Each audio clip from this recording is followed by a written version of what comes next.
And you always learn, and I think I'm learning every day. And then leadership is also about acting, and I'm certainly there. Tepat malam ini. Mantap. FIFA resmi umumkan 2 kabar baik sekaligus untuk Timnas Indonesia. Begini faktanya.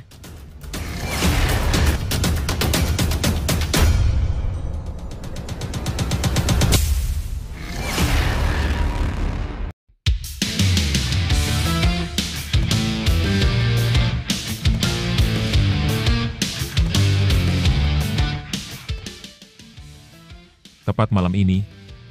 Mantap. FIFA resmi umumkan 2 kabar baik sekaligus untuk Timnas Indonesia.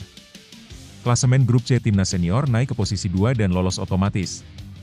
Sementara itu, Timnas Indonesia U17 juga lolos otomatis ke Piala Dunia U17. Begini penjelasannya. Tapi, Mimin minta tolong tonton video ini sampai selesai, agar tidak ada kesalahpahaman yang terjadi. Dan tak bosan-bosan juga, tolong like dan share video ini ke media sosial kalian agar semua orang tahu apa yang sedang terjadi.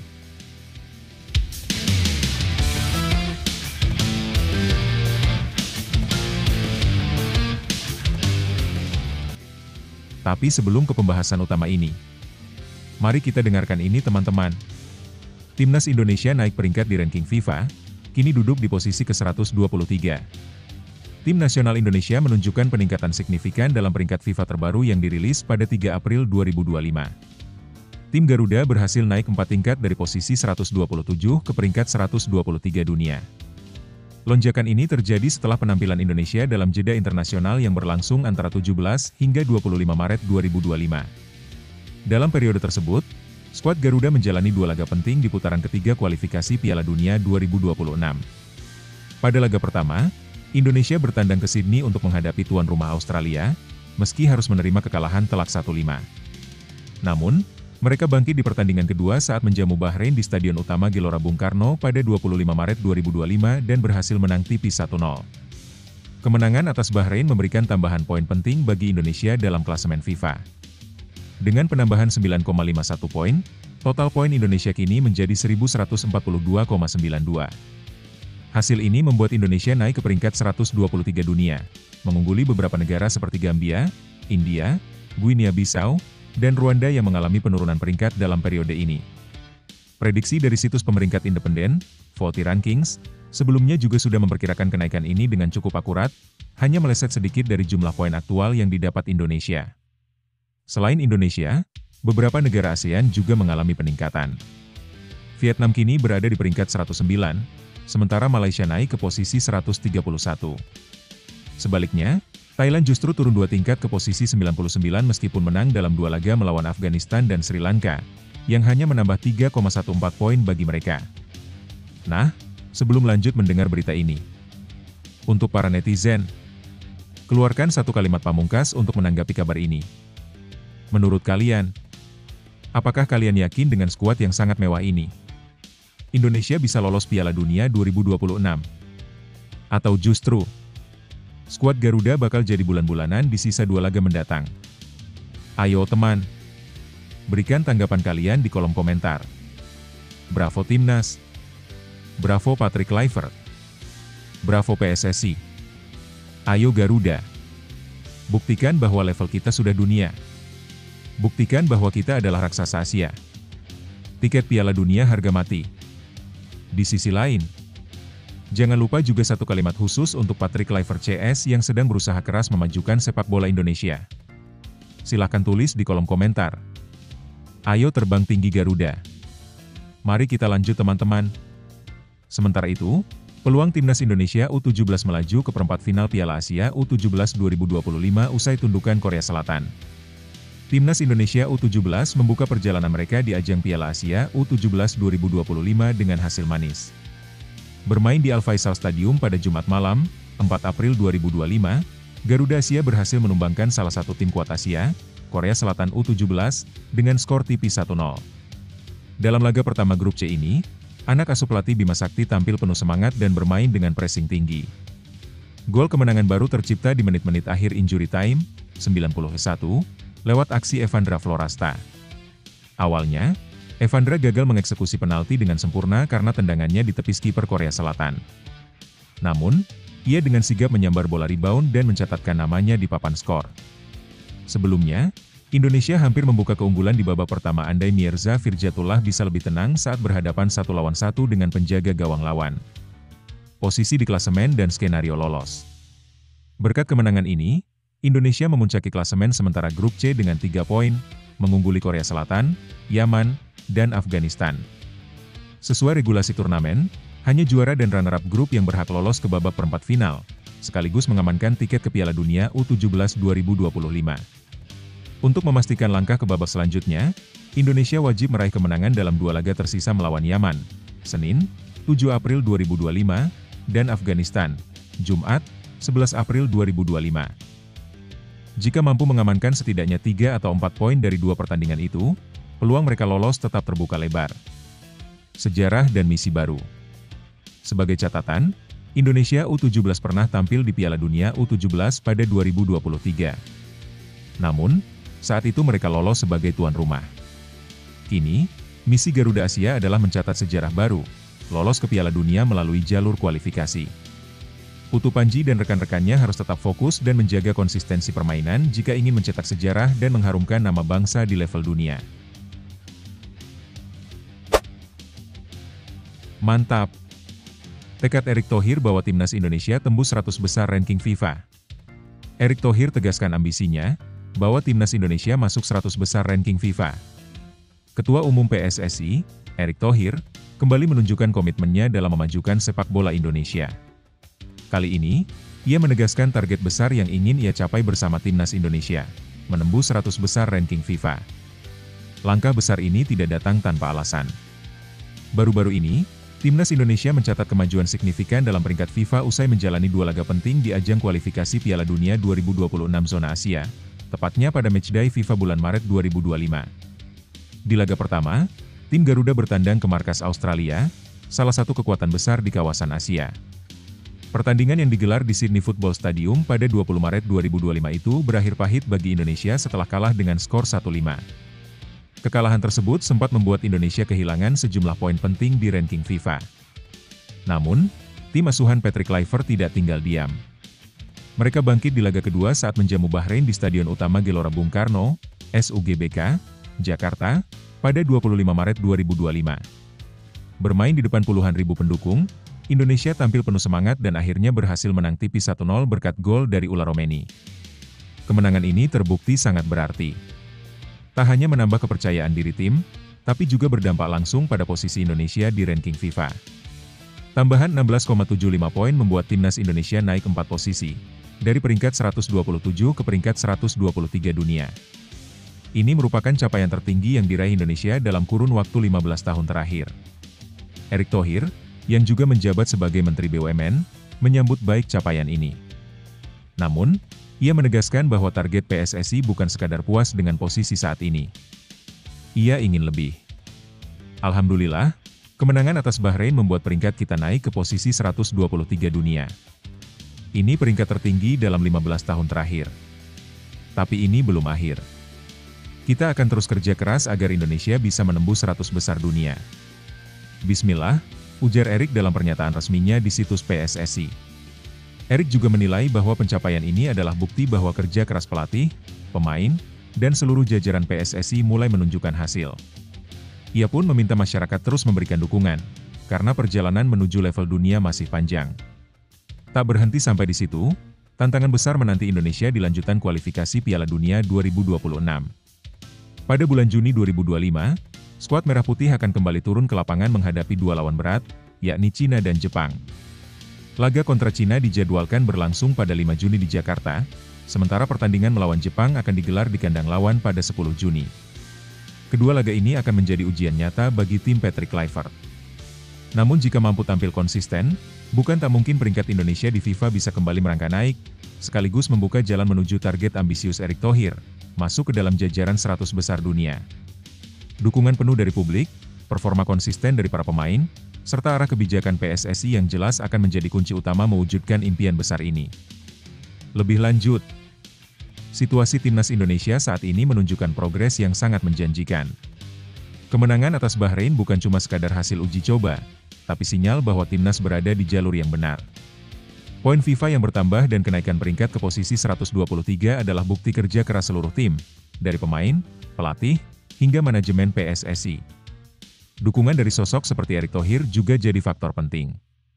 Dia tidak hanya bicara soal target, tapi juga membangun ekosistem dan kepercayaan diri. Ucapan bahwa Indonesia ingin masuk 100 besar dunia bukan mimpi kosong.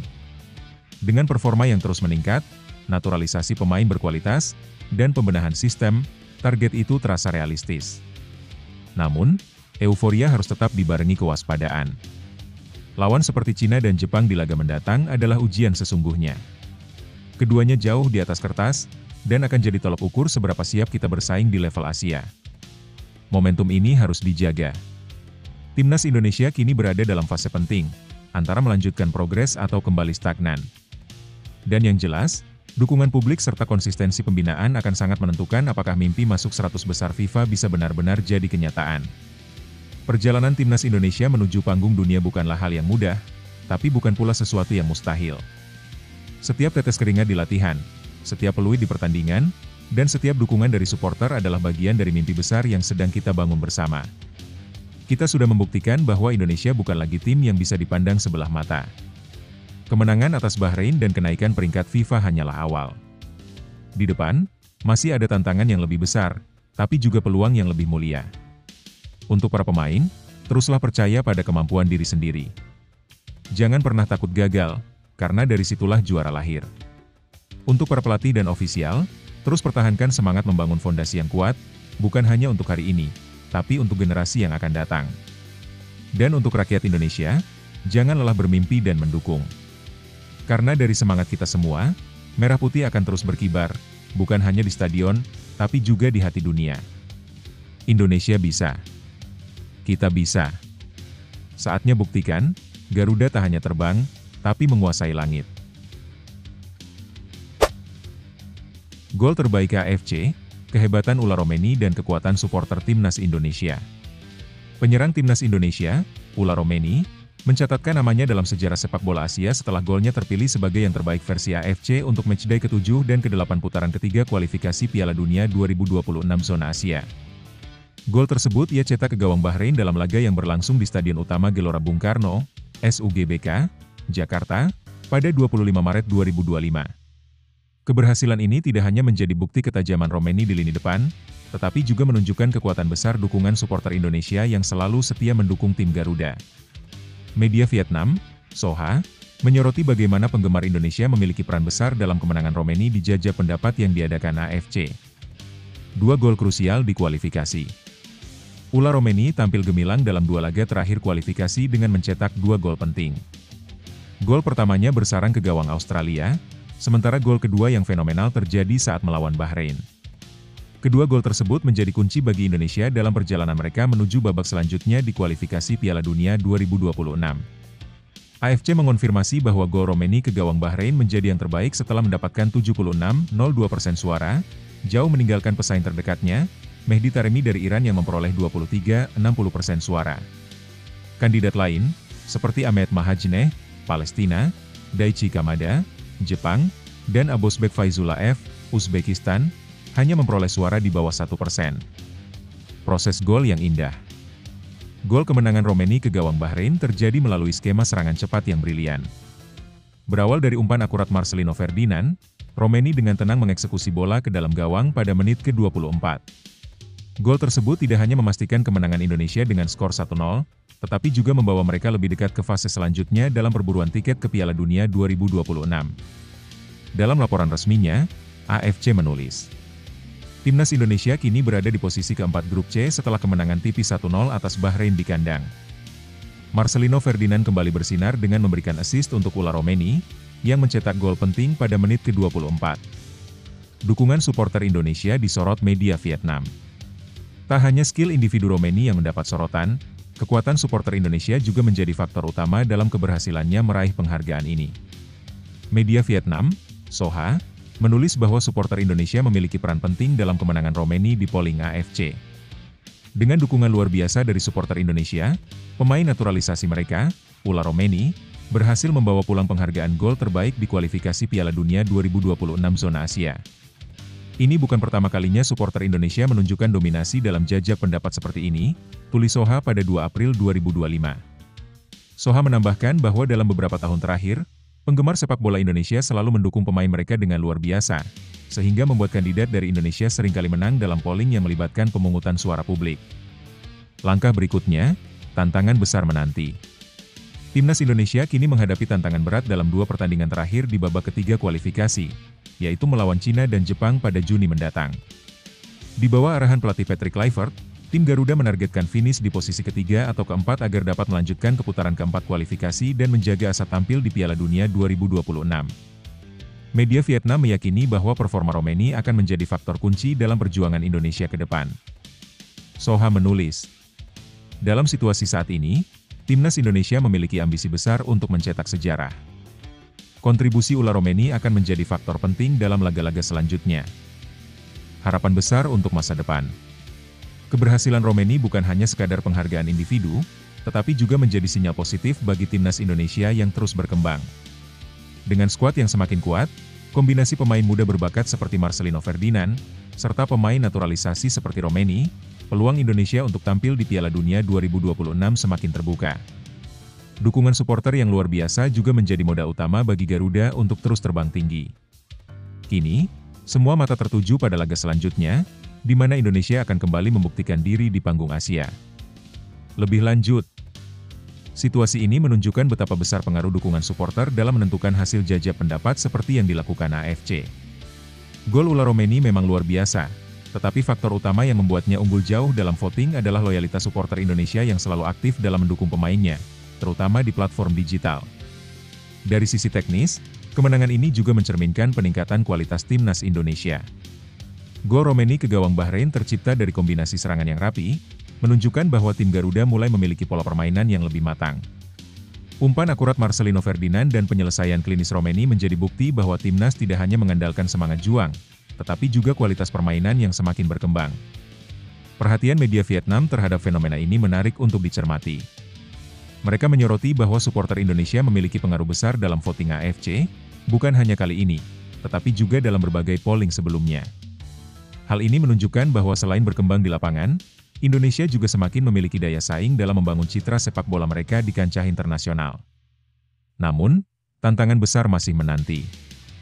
2 laga terakhir melawan Cina dan Jepang akan menjadi ujian sesungguhnya bagi Timnas Indonesia. Jika kemenangan atas Bahrain bisa menjadi motivasi, maka konsistensi permainan dan mental bertanding di laga-laga berat akan menjadi kunci keberhasilan mereka melangkah lebih jauh di kualifikasi Piala Dunia 2026. Kemenangan dalam voting ini adalah bukti bahwa sepak bola Indonesia punya masa depan yang cerah. Supporter yang luar biasa, pemain yang semakin berkembang, dan semangat juang yang tak pernah padam. Semua itu adalah modal besar untuk melangkah lebih jauh. Jangan pernah puas dengan pencapaian saat ini. Setiap kemenangan adalah batu loncatan untuk meraih impian yang lebih besar. Timnas Indonesia telah menunjukkan bahwa mereka bisa bersaing, dan tugas kita semua adalah terus mendukung serta percaya bahwa mereka mampu melangkah lebih jauh. Jalan menuju Piala Dunia 2026 masih panjang, tapi bukan tidak mungkin. Dengan kerja keras, disiplin, dan semangat pantang menyerah, Indonesia bisa mencetak sejarah baru. Teruslah berjuang, karena kemenangan besar selalu dimulai dari langkah-langkah kecil yang penuh keyakinan. Chelsea kejutkan dunia. Benarkah Kapten Timnas Indonesia gabung The Blues? Chelsea bikin gebrakan. Kapten Timnas Indonesia dikabarkan segera gabung The Blues. Chelsea kembali menghebohkan bursa transfer musim panas dengan kabar mengejutkan. Klub papan atas Premier League tersebut disebut-sebut tinggal selangkah lagi mengamankan jasa Jai Idzes, bek tangguh sekaligus Kapten Timnas Indonesia. Menurut laporan yang beredar, kesepakatan antara Chelsea dan Idzes sudah tercapai dengan nilai transfer yang ditaksir mencapai 30 juta euro. Jika kabar ini benar, maka Idzes akan mencetak sejarah sebagai pemain Indonesia pertama yang berseragam The Blues, sekaligus membuka jalan menuju persaingan ketat di Premier League. Langkah ini menjadi sinyal kuat bahwa Chelsea serius membenahi lini pertahanan mereka untuk musim depan. Kenapa Chelsea tertarik pada Jai Idzes? Jai Idzes dikenal sebagai pemain belakang yang punya kekuatan fisik mumpuni, unggul dalam duel udara, dan cerdas dalam membaca permainan. Penampilannya yang konsisten bersama klub sebelumnya membuat banyak klub top Eropa melirik, termasuk Chelsea. The Blues saat ini memang tengah mencari tambahan tenaga baru di sektor pertahanan. Sosok Itzes dinilai cocok untuk memperkuat lini belakang mereka. Selain kualitasnya di lapangan, kehadiran pemain berdarah Indonesia ini juga bisa membuka peluang besar bagi Chelsea memperluas basis penggemarnya di Asia, khususnya dari Indonesia. Popularitas pemain Asia yang makin menanjak di kompetisi Eropa bisa menjadi strategi pemasaran jitu bagi Chelsea. Meski belum ada pernyataan resmi dari pihak klub maupun Jai Itzes, rumor ini semakin kuat berhembus. Antusiasme publik Indonesia pun semakin tinggi, menanti kepastian bergabungnya sang kapten timnas ke klub elit Inggris tersebut. Jika transfer ini benar terjadi, Jai Itzes akan menyusul jejak para pemain bintang dunia yang pernah memperkuat Chelsea dan mencatatkan namanya dalam sejarah sepak bola Eropa. Lebih lanjut, situasi ini jelas sangat menarik dan bisa jadi titik balik besar dalam sejarah sepak bola Indonesia. Jika Jai Itzes benar-benar bergabung dengan Chelsea, ini bukan sekadar transfer biasa, ini adalah simbol bahwa pemain Indonesia bisa bersaing di level tertinggi Eropa. Kepindahan ini juga menunjukkan bahwa klub sebesar Chelsea mulai melirik pasar Asia Tenggara, khususnya Indonesia, yang punya basis fans sepak bola yang sangat besar dan fanatik. Dari sisi bisnis, ini langkah strategis. Tapi dari sisi teknis, kehadiran Itzes bisa memperkaya opsi lini belakang Chelsea yang memang tengah membutuhkan suntikan pemain bertahan berkualitas. Yang menarik juga adalah dampaknya bagi generasi muda di Indonesia. Ini bisa memicu semangat dan kepercayaan diri pemain muda bahwa mimpi bermain di liga-liga besar Eropa bukan lagi hal yang mustahil. Jadi, selain menguntungkan Chelsea dan Itzes sendiri, transfer ini berpotensi membawa dampak positif jangka panjang bagi perkembangan sepak bola nasional. Kalau Jai Itzes saja bisa sampai di ambang pintu klub sebesar Chelsea, kenapa kamu tidak bisa capai mimpimu juga? Setiap orang punya jalan masing-masing, tapi satu hal yang pasti, kerja keras, konsistensi, dan keberanian ambil peluang akan selalu membuka pintu yang awalnya terlihat mustahil. Bakat itu penting, tapi tekad dan usaha tanpa henti adalah bahan bakar utamanya. Jangan ragu bermimpi besar, walau orang lain meragukanmu. Terus berjuang, karena hari ini mungkin kamu merasa masih jauh dari tujuan, tapi siapa tahu besok kamu yang bikin dunia terkejut, persis seperti Itzes sekarang. Kelemahan ulah Romeni CS yang wajib diperbaiki Kluivert jelang Timnas Indonesia versus Cina. Laga penentuan, Timnas Indonesia bersiap hadapi Cina di SUGBK. Tim nasional Indonesia dijadwalkan menjamu Cina pada 5 Juni mendatang di Stadion Utama Gelora Bung Karno, SUGBK, dalam lanjutan matchday ke-9 kualifikasi Piala Dunia 2026 Zona Asia. Pertemuan ini menjadi krusial, bukan hanya bagi Indonesia, tapi juga bagi Cina, yang tengah berjuang menyelamatkan peluang mereka. Saat ini, Indonesia menempati posisi keempat di grup C dengan koleksi 9 poin. Sementara itu, Cina berada di urutan terakhir dengan 6 poin, menjadikan laga ini sangat menentukan nasib mereka di babak kualifikasi. Skuad Garuda tengah dalam kepercayaan diri tinggi setelah kemenangan tipis 1-0 atas Bahrain, sebagai bentuk kebangkitan usai kekalahan telak 1-5 dari Australia. Di kandang, performa Indonesia cukup solid, mereka hanya sekali kalah dalam 4 laga terakhir, termasuk kemenangan melawan Arab Saudi dan Bahrain. Namun demikian, tim Cina tetap harus diwaspadai. Meski baru saja ditundukkan Australia 0-2, mereka sukses mengalahkan Indonesia 2-1 pada pertemuan sebelumnya. Pelatih Patrick Kluivert tentu telah melakukan evaluasi mendalam terhadap kelemahan timnya demi mengamankan 3 poin di laga penting ini. Timnas butuh alternatif di lini depan. Ulah Romeni tampil cemerlang dalam debutnya bersama timnas, namun ketergantungan yang terlalu besar terhadap dirinya cukup berisiko. Jika terjadi cedera atau penurunan performa, Indonesia perlu memiliki pelapis yang setara. Nama-nama seperti Ramadan Sananta, Hoki Caraka, dan Septian David muncul sebagai opsi, namun ketiganya masih belum menyamai level permainan Romeni. PSSI dan tim pelatih perlu menyiapkan strategi cadangan sebelum laga kontra Cina dimulai. Masalah penyelesaian akhir masih jadi PR. Meski menang atas Bahrain, Indonesia sebenarnya berpeluang menang dengan skor lebih besar. Marcelino Ferdinand menyia-nyiakan peluang emas hasil umpan Kevin Dix, sementara Eliano Reijnders juga gagal memanfaatkan bola matang dari Ricky Kambuaya. Jika saja kedua peluang tersebut berhasil dikonversi menjadi gol, kemenangan bisa terasa lebih meyakinkan dan mendongkrak moral tim secara keseluruhan. Tekanan besar di kubu Cina. Di pihak lawan, posisi pelatih Branko Ivankovic mulai digoyang. Media lokal Cina ramai-ramai mempertanyakan kinerjanya dan bahkan mendesak agar Federasi Sepak Bola Cina segera mengambil tindakan tegas. Salah satu media ternama, Sohu, menyoroti nasib pelatih-pelatih lain di kualifikasi ini yang harus angkat kaki, seperti Shin Tae-yong dan Paulo Bento. Menurut mereka, jika federasi lain saja berani mengambil langkah berani, Cina seharusnya tidak ragu untuk memecat Ivankovic. Taktik sang pelatih juga dipertanyakan. Penempatan satu gelandang bertahan melawan tim-tim cepat Asia dinilai tidak efektif. Bahkan, beberapa pemain penting seperti Lee Wan dan Serginho tidak dimaksimalkan dalam laga melawan Australia. Sejak mengambil alih kursi pelatih pada Februari 2024, Ivankovic hanya mencatatkan 3 kemenangan, 2 hasil imbang, dan 7 kekalahan, rekor yang jauh dari harapan publik Cina. Kesimpulan, laga Indonesia kontra Cina bukan hanya soal poin, tapi juga harga diri dan kelangsungan hidup di babak kualifikasi. Patrick Kluivert punya tantangan besar untuk memperbaiki efektivitas lini serang dan menyiapkan strategi matang. Di sisi lain, Cina datang dengan tekanan besar, namun tetap berbahaya. Lebih lanjut, situasi jelang laga Indonesia kontra Cina cukup menegangkan dan menarik untuk disimak. Di satu sisi, timnas Indonesia sedang berada dalam momentum yang cukup baik. Kemenangan atas Bahrain memberi suntikan kepercayaan diri besar, apalagi laga nanti dimainkan di kandang sendiri, di SUGBK, yang selalu jadi keunggulan emosional tersendiri buat para pemain. Namun, ada catatan penting yang tak bisa diabaikan, ketergantungan pada Ola Romeni di lini depan. Performanya memang luar biasa, tapi mengandalkannya seorang diri adalah langkah yang terlalu berisiko. Tanpa pelapis yang sepadan, skenario terburuk seperti cedera atau suspensi bisa jadi malapetaka. Saat ini, nama-nama seperti Sananta atau Hoki memang belum mampu menyamai level permainannya. Di luar itu, penyelesaian akhir masih menjadi kelemahan mencolok.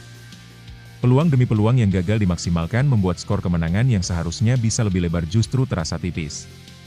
Dalam pertandingan penting seperti melawan Cina, efektivitas menjadi kunci utama. Sementara itu, kubu lawan sedang dalam krisis. Cina datang dengan tekanan besar dari publik dan media mereka sendiri. Posisi Branko Ivankovic diguncang, dan atmosfer di dalam tim sepertinya sedang tidak stabil. Namun, kondisi ini bisa jadi pisau bermata dua. Mereka bisa tampil mati-matian karena nothing tulus, atau justru semakin tenggelam dalam tekanan.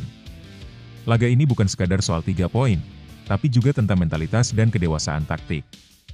Indonesia harus bermain disiplin, tidak terburu-buru, dan cerdas memanfaatkan kelemahan lawan, karena walau Cina sedang goyah, mereka tetap punya kualitas untuk mengejutkan jika diberi ruang. Kalau Kluivert mampu mengatasi 2 masalah utama, ketajaman di depan dan kedalaman skuad, maka peluang Indonesia untuk menang dan melangkah lebih jauh sangat terbuka. Timnas Indonesia saat ini bukan lagi tim yang dipandang sebelah mata. Kita sudah buktikan bisa bersaing, bisa menang, dan bisa bangkit dari kekalahan. Laga melawan Cina nanti adalah momen untuk menunjukkan bahwa Garuda tak hanya bisa terbang tinggi, tapi juga mampu menjaga arah terbangnya dengan percaya diri. Jangan takut pada tekanan, karena tekanan adalah bahan bakar bagi mental juara. Main di rumah sendiri, di depan ribuan pendukung yang siap bersorak dan berdiri bersama, itu bukan beban, itu kekuatan. Kita tidak butuh 11 pemain bintang, kita hanya butuh satu tim yang bertarung dengan hati. Satu umpan bagus, satu tackle penting, satu gol bisa jadi penentu sejarah. Dan sejarah itu ditulis oleh mereka yang tidak pernah menyerah. Jadi, untuk timnas Indonesia, mainlah dengan bangga, bertarunglah dengan semangat, dan tunjukkan bahwa Garuda memang layak terbang ke Piala Dunia. Martin Paes ungkap penyebab kekalahan telak timnas Indonesia dari Australia di kualifikasi Piala Dunia 2026. Timnas Indonesia harus menelan kekalahan pahit saat menghadapi Australia dalam lanjutan babak ketiga kualifikasi Piala Dunia 2026. Bermain di laga tandang, skuad Garuda dibekuk dengan skor telak 1-5. Salah satu pemain kunci, Martin Paes, akhirnya angkat bicara dan mengungkap alasan di balik kekalahan besar tersebut. Dalam wawancaranya di sebuah podcast kanal YouTube milik klubnya, FC Dallas, Paes menjelaskan bahwa kekalahan tersebut tidak semata karena kualitas lawan, namun lebih kepada ketidaksiapan internal tim, terutama dalam memahami taktik baru yang dibawa oleh pelatih Patrick Kluivert. Kehadiran pelatih baru, persiapan minim. Pertandingan melawan Australia menjadi laga perdana Patrick Kluivert sebagai juru taktik timnas Indonesia. Meski Kluivert dikenal sebagai sosok yang ramah dan disukai oleh para pemain, tantangan besar langsung dihadapinya. Menurut Paes, waktu persiapan yang sangat terbatas menjadi hambatan utama. Dia, Kluivert, pelatih yang menyenangkan, terbuka, dan sangat suportif. Tapi kenyataannya, kami hanya punya 1 hari latihan penuh dengan semua pemain sebelum pertandingan. Itu sangat tidak ideal, kata Paes. Latihan tersebut pun tidak maksimal. Timnas Indonesia harus berbagi lapangan dengan skuad Australia sehari sebelum pertandingan. Hal itu menyebabkan strategi dan pola permainan tidak bisa dilatih secara tertutup. Kami hampir tidak bisa melatih taktik karena Australia berada di lapangan yang sama. Jadi tidak mungkin kami memperlihatkan rencana permainan kami. Akhirnya, kami masuk ke pertandingan tanpa benar-benar tahu harus bermain seperti apa, lanjutnya. Belum terbentuknya pemahaman taktikal. Pak S juga menambahkan bahwa sebagian besar pemain masih butuh waktu untuk memahami filosofi permainan Kluivert. Sebagai pelatih baru, Kluivert tentu membawa gaya permainan dan pendekatan yang berbeda dari pelatih sebelumnya, dan hal ini belum sepenuhnya dipahami oleh para pemain. Memahami taktik baru butuh waktu, apalagi dalam level kompetisi seperti ini. Saat Anda menghadapi tim sekuat Australia, kesalahan kecil bisa berakibat fatal. Kami belum menyatu secara taktikal, dan itu terlihat jelas di lapangan, jelasnya. Reaksi supporter dan tantangan ke depan. Kekalahan telah ini memicu reaksi keras dari publik sepak bola Indonesia. Banyak yang kecewa dan mempertanyakan keputusan PSSI memilih Kluivert sebagai pelatih kepala. Media sosial pun dipenuhi kritik terhadap performa tim, meski sebagian juga memberikan dukungan dengan harapan tim bisa bangkit. Kini, Timnas Indonesia berada dalam posisi yang sulit di grup C dan harus bekerja ekstra keras jika ingin menjaga asa tampil di Piala Dunia 2026. Namun, sejumlah pemain tetap optimistis. Bek naturalisasi Kelvin Verdong bahkan menyatakan bahwa mimpi untuk tampil di Piala Dunia masih sangat mungkin selama tim terus berproses dan berkembang. Kesimpulan, kekalahan dari Australia memang menyakitkan, tetapi juga menjadi pelajaran penting bagi Timnas Indonesia. Proses adaptasi terhadap pelatih baru, keterbatasan waktu persiapan, dan tantangan menghadapi lawan kuat seperti Australia merupakan kombinasi yang menyulitkan. Namun, dengan evaluasi dan peningkatan di laga-laga selanjutnya, harapan belum sepenuhnya pupus. Lebih lanjut, situasi yang dialami Timnas Indonesia saat kalah 1-5 dari Australia bisa dibilang jadi momen yang cukup mencerminkan betapa pentingnya konsistensi, persiapan matang, dan waktu adaptasi dalam dunia sepak bola, terutama di level internasional. Banyak pihak kecewa, itu wajar. Tapi di sisi lain, ini juga membuka mata kita bahwa proses membangun tim nasional bukan perkara instan. Patrick Kluivert datang sebagai pelatih baru dengan ide-ide segar, tapi 1 atau 2 sesi latihan tentu tak cukup untuk menyatukan visi di lapangan. Pemain belum sepenuhnya paham skema permainan yang diinginkan, bahkan tidak sempat latihan taktik karena harus berbagi lapangan dengan lawan.